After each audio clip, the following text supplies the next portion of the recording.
Donc, pour la suite, dans cette maison où je restais, je commence donc à vivre ces situations que je n'avais jamais connues et qui abîmaient mon âme, qui altéraient la confiance que j'avais en moi. Parfois, ils pouvaient parler de mon père parce que mes parents étant séparés, bah, ça ne gênait pas les gens de parler de mon père devant moi, peu importe qui il est, de dire des choses horribles devant moi, d'exprimer la haine qu'ils ont pour mon père devant moi, de rappeler tout ce qu'ils reprochaient à mon père devant moi, sans se soucier que ça pouvait m'affecter. Pourquoi? Parce que, naturellement, quand on n'aime pas ton parent quelque part, tu te doutes que c'est toi qu'on peut aimer. Et donc, il y avait des gens dans ma famille maternelle qui ne faisaient pas la part des choses. J'ai donc ressenti cette haine-là quand j'ai vécu là-bas. Pas tout le monde, hein. J'ai de très bonnes tatas, mais je pense qu'elles n'ont pas été protectrices parce que elles étaient tributaires financièrement de celles qui m'ont fait subir ces choses-là. Du coup, elles ont tenté de m'étouffer souvent pour préserver leur gagne-pain. Voilà, les gens qui leur tendent la main quand ils ont les problèmes. Et donc, dans cette maison, j'ai constaté que mes tantes, celles qui vivaient avec ma mère, parce que je vais pas mettre tout le monde dans le même plat, voilà, qui aimaient beaucoup les marabouts, et celles qui vivaient en Europe, qui venaient au Cameroun de temps à autre pour faire les pratiques. Vous savez, beaucoup de femmes qui vivent en Europe partent en Afrique pour faire les pratiques, pour que si, par exemple, elles ont un mari, que ce mari investisse pour elles et tout. Et quand elles viennent, elles font des choses. Si tu vis, par exemple, chez elles, bah, quand elle veut toucher aux gens, elle va te toucher. Je vis donc dans cet endroit-là où j'ai été celle à qui on envoie d'aller nettoyer les toilettes. Alors, nettoyer les toilettes n'a rien de mal en soi. Mais seulement lorsque j'arrivais dans la salle de bain, je trouvais les écorces au sol, les pièces d'argent, les feuilles, genre quelqu'un a fait un lavage spirituel. Et donc, elle me dit, va nettoyer la salle de bain. J'arrive, je vois ça. Je n'avais pas encore de connaissances spirituelles, mais je savais qu'il y a quelque chose qui cloche. Et avant, je priais, je faisais ma petite prière et je nettoyais. Mais j'aurais préféré ne pas avoir à faire à ces choses parce que tu ne peux pas dormir dans le ventre du diable et dire que la prière va te sauver. Le mieux, c'est que tu t'éloignes, en fait. Et donc, je nettoyais. Il y avait des fois, on m'envoyait ramasser des canaris en bas du lit et de les transmettre à ma tante. Quand ma mère n'est pas là, elles utilisaient l'intimidation. C'était des gens qui aimaient beaucoup qui aiment beaucoup l'intimidation. Du coup, peu importe quel âge tu as comme leur fille, je veux dire, quand vous avez déjà une fille à l'université, vous dialoguez, vous blaguez, mais elles avaient fait en sorte qu'il y ait un climat de peur entre moi et elle, de telle sorte que lorsqu'elles me donnent des ordres, je vais comme un petit enfant de 5 ans. Donc, j'ai vécu des choses comme ça, où quand quelqu'un finit de se laver, c'est moi qui dois aller ramasser les poisses qu'elle s'est lavées, ou elle me demande de lui transmettre des canaris, quand je sais que c'est des pratiques. Et donc, mes notes qui chutaient ont contribué avec également toutes ces choses-là que j'ai vécues, parce que quand j'en parlais avec ma mère, elle voulait m'étouffer. Elle voulait m'étouffer, elle voulait me faire croire que c'est moi qui en fais trop. Voilà pourquoi je n'écoute pas trop ma mère. Ma mère n'est pas non, je lui donne sa place, mais elle n'intervient pas dans ma prise de décision. Parce que beaucoup de choses qui me sont arrivées, elle a fait la sourde oreille. Mais je crois qu'une maman est spéciale parce que je parviens à la pardonner. Sinon, elle a fait la sourde oreille. Et donc, j'avais de la peine à me plaindre. Pourquoi? Parce que lorsque tu ne vis pas chez toi, lorsque tu vis chez des gens qui se plaignent de ton père, combien de fois ton père a été méchant envers sa belle famille, si tu te plains, on ne verra pas ce que tu décris, mais on te traitera d'ingrat. On te dira, sois même chanceuse que tu aies où habiter pour aller à l'université. On te dira que tu es ingrat. Parce que les gens aiment bien ça. Lorsque une personne qui soi-disant te tend la main t'abuse et que tu essayes de dénoncer ça, on te traitera d'ingrat. Mais ce qui vient maintenant créer le déclic, c'est que j'avais un camarade à l'université qui pratiquait du football. Et un jour, il toque dans notre maison familiale. Je dis, Jules, qu'est-ce que tu fais ici? Il s'appelait Jules. Il dit, je voulais te voir. Lui, il habitait à la cité universitaire et il a demandé à nos amis où j'habite parce qu'il voulait absolument me voir. Et il est venu au quartier où j'habitais et il a cherché la maison grâce à nos autres camarades qui me connaissaient un peu. Et il m'a trouvé. Il est venu frapper vers 7 heures du matin. Il m'a dit, sors, est-ce que tu peux me suivre? On peut s'asseoir quelque part, même dans un kiosque. J'ai à te parler.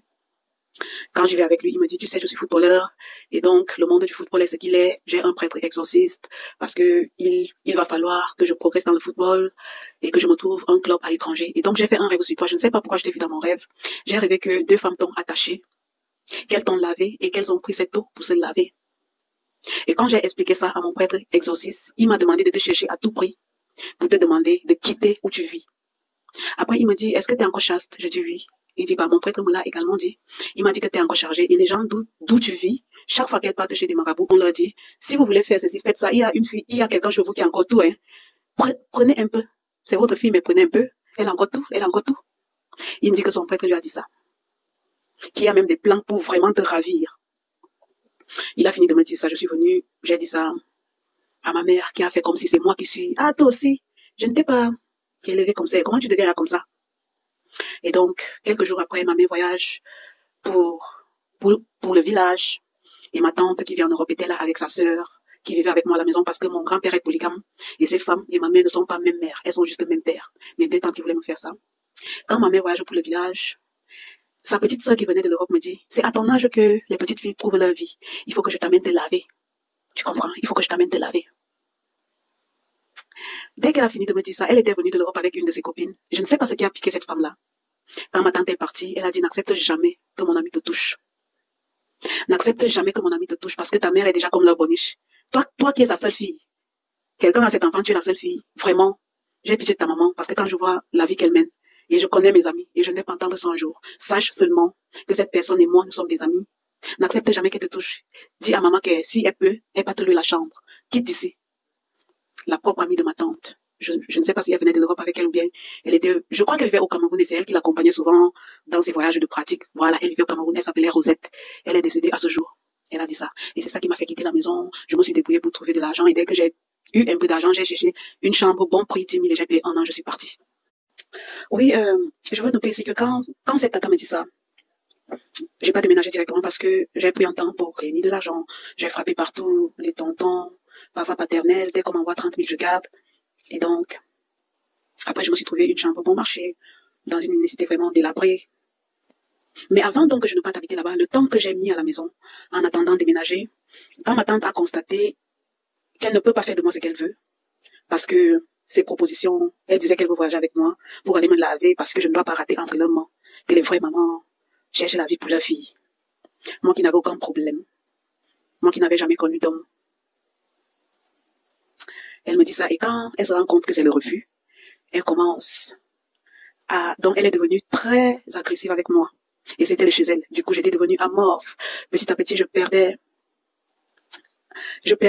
de ma confiance. Elle était, par exemple, si je rentre des cours, peut-être si j'ai des camarades qui vivent sur la même avenue que moi et qui s'arrêtent à la maison avec moi, peut-être pour boire de l'eau.